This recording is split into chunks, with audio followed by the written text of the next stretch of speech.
Para pendengar radio yang saya kasih dalam Tuhan kita Yesus Kristus, Shalom. Ini dengan Pendeta Rainer Schoenemann. Pada saat ini kita akan bersama-sama merenungkan tema 5 keharusan ilahi dalam hidup dan pelayanan. 5 keharusan ilahi dalam hidup dan pelayanan. Dalam Injil Lukas dan Kisah Para Rasul ada sebuah istilah kecil dan pendek, namun memiliki makna arti yang sangat dalam dan sangat penting. Istilah Dei. Dalam bahasa Yunani artinya harus, dalam pengertian sebuah keharusan ilahi yang sesuai dengan kehendak dan rencana Allah. Prinsip-prinsip keharusan ilahi atau Dei ini berlaku untuk kehidupan rohani pelayanan setiap orang percaya dan gereja secara keseluruhan sepanjang zaman, dan harus sungguh diperhatikan dan dilakukan. Istilah Dei muncul dalam Injil Lukas dan juga Kisah Para Rasul secara keseluruhan paling sedikit sebanyak 17 kali, dan dapat dikelompokkan menjadi 5 keharusan ilahi dalam hidup dan pelayanan. Yang pertama adalah keharusan menyangkal diri, memikul salib, dan mengikut Yesus.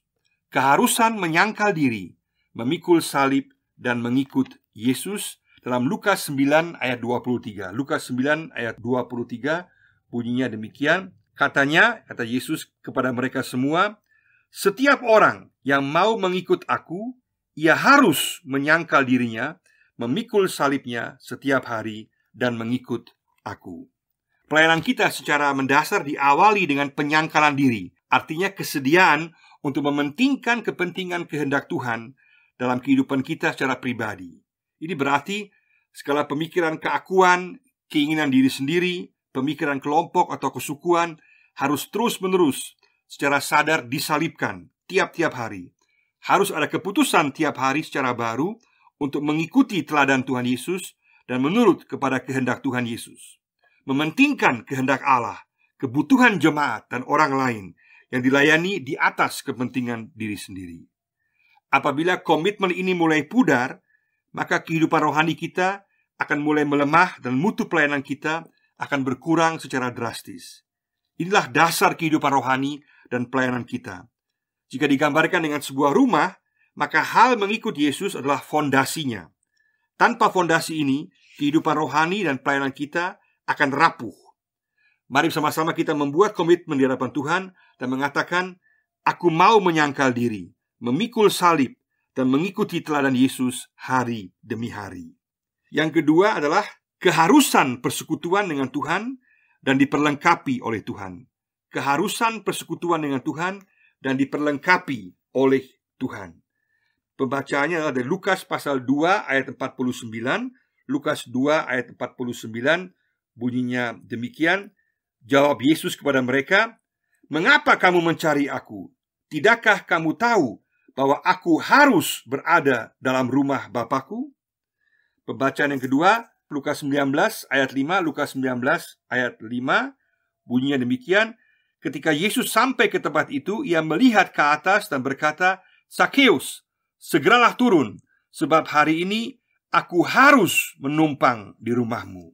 Dan pembacaan yang ketiga, yaitu dalam Lukas 24 ayatnya yang ke-49, Lukas 24, 49, yaitu, "Dan aku mengirim kepadamu apa yang dijanjikan Bapakku, tetapi kamu harus tinggal di dalam kota ini sampai kamu diperlengkapi dengan kekuasaan dari tempat tinggi." Titik berangkat untuk kehidupan rohani pribadi dan segala pelayanan kita adalah persekutuan dengan Allah Bapa. Ini berarti berorientasi kepada firman Tuhan dan meminta hikmat, kemampuan, dan kekuatan dari Roh Kudus. Ini merupakan proses yang berjalan terus-menerus. Ini berarti juga belajar terus-menerus, sadar bahwa kita kosong di hadapan Tuhan dan rindu untuk diisi secara baru oleh Tuhan. Jika ini kita lakukan, maka kita kosong bersama Yesus. Kita akan diperlengkapi olehnya. Itulah kuasa wibawa pelayanan. Yesus sendiri berada dalam persekutuan dengan Bapanya di sorga. Dan para murid pun juga belajar untuk hidup dalam persekutuan pribadi yang erat dengan Allah Bapa melalui Yesus. Jika persekutuan ini melemah, maka ada bahaya orientasi, arah, fokus, dan cara pelayanan kita menjadi rancu. Kebergantungan yang terus-menerus ini membuat kita menjadi rendah hati dan tahu diri, tetapi sekaligus akan selalu menyegarkan dan memberikan semangat dan kekuatan yang baru dalam kehidupan rohani dan pelayanan kita. Kita akan diperlengkapi pula secara baru. Dalam Lukas 19 ayat 5, Yesus mengatakan bahwa ia harus masuk kehidupan Sakeus. Dan itu berarti ada keharusan bagi kita untuk terus-menerus membuka diri bagi Tuhan Yesus. Perjumpaan dengan Tuhan Yesus secara pribadi harus menjadi tujuan mendasar dalam kehidupan rohani dan pelayanan orang percaya dan gereja. Dari situlah kehidupan rohani dan pelayanan kita secara pribadi dan gereja secara keseluruhan akan terus berkembang. Dalam gambaran sebuah rumah, hal persekutuan dengan Yesus ini dan diperlengkapi oleh Yesus adalah lantainya. Ibaratnya tanpa lantai dasar yang kuat dalam persekutuan dengan Tuhan, maka rumah pelayanan kita tidak dapat bertahan. Mari kita sama-sama mengambil keputusan dan mengatakan, aku mau terus-menerus membina hubungan pribadi rohani dengan Tuhan agar aku terus-menerus diperlengkapinya. Yang ketiga adalah keharusan memberitakan Injil secara holistis, secara menyeluruh, rohani dan jasmani. Keharusan memberitakan Injil secara holistis, menyeluruh, rohani dan jasmani. Kita baca dari Lukas pasal 4 ayat 43, Lukas 4 ayat 43. Tetapi ia berkata kepada mereka, Yesus berkata kepada mereka, juga di kota-kota lain aku harus memberitakan Injil kerajaan Allah, sebab untuk itulah aku diutus. Pembacaan yang kedua, Lukas pasal 13 ayatnya yang ke-16. Lukas 13 ayat 16, bunyinya demikian. Bukankah perempuan ini yang sudah 18 tahun diikat oleh iblis harus dilepaskan dari ikatannya itu, karena ia adalah keturunan Abraham? Bacaan berikutnya dari Lukas 15 ayat 32. Lukas 15 ayat 32. Kita harus atau kita patut bersukacita dan bergembira karena adikmu telah mati dan menjadi hidup kembali. Ia telah hilang dan didapat kembali. Kemudian juga Lukas 24 ayat 47. Lukas 24 ayat 47, bunyinya demikian. Dan lagi, dalam namanya, dalam nama Yesus, berita tentang pertobatan dan pengampunan dosa harus disampaikan kepada segala bangsa, mulai dari Yerusalem. Dan yang berikut lagi, Kisah Para Rasul 28 ayat 28. Kisah Para Rasul 28 ayat 28. Sebab itu kamu harus tahu bahwa keselamatan yang daripada Allah ini disampaikan kepada bangsa-bangsa lain, dan mereka akan mendengarnya. Dimensi pemberitaan Injil dalam Injil Lukas adalah luas dan menyeluruh, dan berlaku untuk semua orang dan semua bangsa. Ini berkaitan dengan pengampunan, pembaharuan pribadi, keselamatan, dan juga pelayanan sosial diakonia. Pemberitaan Injil lewat kata dan tindakan. Berita utama anugerah Allah, yaitu Lukas 15, yang menerima orang berdosa, yang berbalik dan datang kepadanya, adalah pusat dan jantung berita Injil. Berita anugerah Allah ini tidak ada duanya di dunia, dan sungguh istimewa. Puji Tuhan, kita yang berdosa dan berbalik kepadanya diterimanya. Bahkan lebih dari itu, kita dipeluk dan dipestakan oleh Allah sendiri. Ini juga berarti adanya keharusan untuk bersukacita atas orang yang diselamatkan. Sukacita keselamatan karena iman percaya kepada Yesus, inilah yang terbesar. Tetapi juga ada keharusan untuk pelayanan penyembuhan dan pembebasan dari kuasa kegelapan, karena ini merupakan bagian utama dari misi Yesus, yaitu penghancuran kuasa iblis yang mengikat manusia dalam dosa, keterikatan, ketakutan, dan belenggu. Selain itu, Injil Lukas dan juga Kisah Para Rasul secara keseluruhan menunjukkan kepedulian pelayanan sosial diakonia kepada orang miskin dan kepada mereka yang membutuhkan pertolongan. Tugas pemberitaan Injil dan pelayanan sosial diakonia untuk segala sisi kebutuhan manusia adalah tugas semua orang percaya, artinya seluruh warga jemaat. Berarti adalah sangat penting untuk memberdayakan warga jemaat lewat pengajaran, pembinaan, dan dengan melibatkan mereka secara praktis dalam pelayanan dalam lingkungan lokal di mana mereka berada. Dengan demikian, setiap orang percaya menjadi misioner dan jemaat menjadi jemaat yang misioner. adalah penting untuk memiliki kepekaan terhadap situasi kondisi yang ada dan kebutuhan orang-orang sekitar kita, baik secara rohani maupun jasmani. Pola dan cara pelayanan dapat disesuaikan dengan kebutuhan dan situasi yang ada. Apakah dimulai dengan pelayanan sosial diakonia atau pendampingan dalam berbagai situasi kehidupan, atau dimulai dengan pemberitaan Injil, pastoral, dan pelepasan dari kuasa kegelapan, itu tidaklah menentukan. Yang penting adalah sungguh menjawab kebutuhan yang nyata, baik rohani maupun jasmani, dan bahwa semua pelayanan bermuara kepada memperkenalkan kasih dan anugerah Allah yang memberikan pengampunan dan keselamatan dalam Yesus Kristus. Dalam bahasa teologis misi ini berarti bukan primacy yang menentukan, tetapi ultimacy. Bukan yang utama yang menentukan, tetapi akhirnya. Artinya kita bisa mulai dengan bidang pelayanan apapun juga, yang penting akhirnya bermuara untuk membawa orang untuk mengenal Yesus, mengenal berita keselamatan, berita anugerah dan pengampunan dari Yesus. Dalam situasi khusus, Injil juga akan diberitakan kepada suku bangsa yang lain, sebagaimana yang telah juga banyak terjadi di tanah Papua. Ini adalah penugasan khusus bagi pemberita Injil yang juga disebut misionaris. Definisi yang saya anggap baik dan tepat tentang siapakah seorang misionaris itu adalah seorang misionaris atau pemberita Injil adalah seorang pelintas batas geografi, budaya, suku, bangsa, bahasa yang dalam kasih mengundang orang lain untuk memperoleh kehidupan dalam Yesus. Sekali lagi, seorang misionaris pemberita Injil adalah seorang pelintas batas geografi, budaya, suku, bangsa, bahasa yang dalam kasih mengundang orang lain untuk memperoleh kehidupan dalam Yesus. Dalam gambaran sebuah rumah, penginjilan yang holistis ini, yang menyeluruh baik rohani maupun jasmani, adalah tembok-tembok rumahnya yang kuat, sehingga kesaksian pelayanan akan dirasakan setiap orang, dan orang merasa terlindung dalam pelayanan yang diberikan. Maukah kita menjadi pemberita Injil dengan kata dan tindakan dalam lingkungan di mana kita berada? Maukah kita pergi menjadi pemberita Injil jika Tuhan panggil kita ke daerah yang lain? Maukah kita memperhatikan semua sisi kebutuhan manusia secara menyeluruh, baik jasmani maupun rohani? Maukah kita menjadi orang-orang yang memberdayakan orang lain untuk terlibat dalam pelayanan penginjilan yang holistis ini? Maukah kita? Yang keempat, keharusan menderita bagi Yesus. Keharusan menderita bagi Yesus. Di sini ada beberapa bagian pembacaan. Pertama, Lukas 24 ayat 26. Lukas 24 ayatnya yang ke-26 dikatakan, bukankah Mesias harus menderita semuanya itu untuk masuk ke dalam kemuliaannya? Yang kedua, Lukas 24 ayat 44.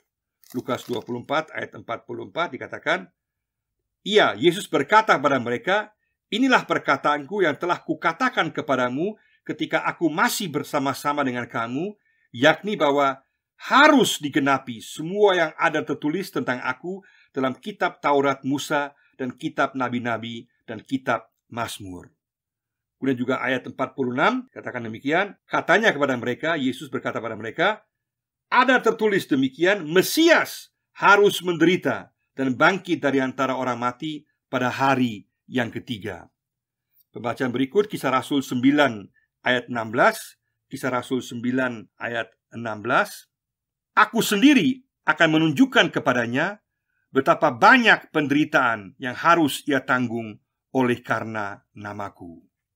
Juga kemudian Kisah Para Rasul 14 ayat 22, Kisah Para Rasul 14 ayat 22 bunyinya demikian, di tempat itu mereka menguatkan hati murid-murid itu dan menasihati mereka supaya mereka bertekun di dalam iman dan mengatakan bahwa untuk masuk ke dalam kerajaan Allah kita harus mengalami banyak sengsara. Menjadi pengikut Yesus dan pelayanan penginjilan dapat membawa ke dalam penderitaan. Hal ini bukanlah hal yang baru dalam sejarah misi dan juga sejarah gereja. Dari awalnya, gereja juga adalah persekutuan penderitaan, dan misi pun juga berisikan penderitaan. Jenis-jenis penderitaan dapat berbeda-beda. Ini juga merupakan bagian dari hal memikul salib Yesus. Bentuknya bisa secara psikologis dihina, diejek dan dicela karena iman kepada Tuhan Yesus. Dapat bersifat materi karena tidak sekaya orang lain yang berlaku curang, atau tidak setinggi pangkat orang lain, atau tidak naik jabatan karena percaya kepada Tuhan Yesus dan disingkirkan, sampai kepada penderitaan penyiksaan di penjara dan dibunuh. Faktanya, orang Kristen yang mati syahid pada abad yang lalu berjumlah sangat besar, dan sampai hari ini di banyak negara orang Kristen menderita dan bahkan dibunuh. Tetapi juga adalah fakta bahwa semakin Injil dihambat, Injil semakin merambat. Meskipun demikian, orang Kristen tidak mencari penderitaan, tetapi menghindarinya sebisa mungkin. Tetapi saat terjadi penderitaan karena Yesus, artinya bukan karena disebabkan kesalahan sendiri, bersikap siap untuk menderita bagi Yesus. Jika seseorang mengatakan dia tidak pernah mengalami jenis penderitaan apapun dalam hidup dan pelayanannya sukses terus, maka itu malah patut dicurigai. Mungkin sudah terjadi kompromi dalam pemberitaan dan juga pelayanan, atau ketidaksetiaan dalam panggilan. Dalam gambaran sebuah rumah, hal penderitaan adalah seperti kayu penyanggah atapnya. Penderitaan ini adalah bagian dari rumah kehidupan dan pelayanan Kristiani. Tidak ada berkat dan kemuliaan tanpa penderitaan. Bersediakah kita untuk menanggung penderitaan karena kita percaya dan melayani Yesus? Bersediakah kita? Yang kelima adalah keharusan meyakini penyertaan dan berkat Tuhan. Keharusan meyakini penyertaan dan berkat Tuhan. Kita baca Lukas 12 ayat 11 sampai 12. Lukas 12 ayat 11 sampai 12. Apabila orang menghadapkan kamu kepada majelis-majelis atau kepada pemerintah-pemerintah dan penguasa-penguasa, janganlah kamu khawatir bagaimana dan apa yang harus kamu katakan untuk membela dirimu. Sebab pada saat itu juga Roh Kudus akan mengajar kamu apa yang harus kamu katakan. Kemudian juga Lukas 24 ayat 36.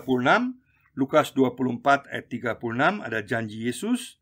Dan sementara mereka bercakap-cakap tentang hal-hal itu, Yesus tiba-tiba berdiri di tengah-tengah mereka dan berkata kepada mereka, "Damai sejahtera bagi kamu."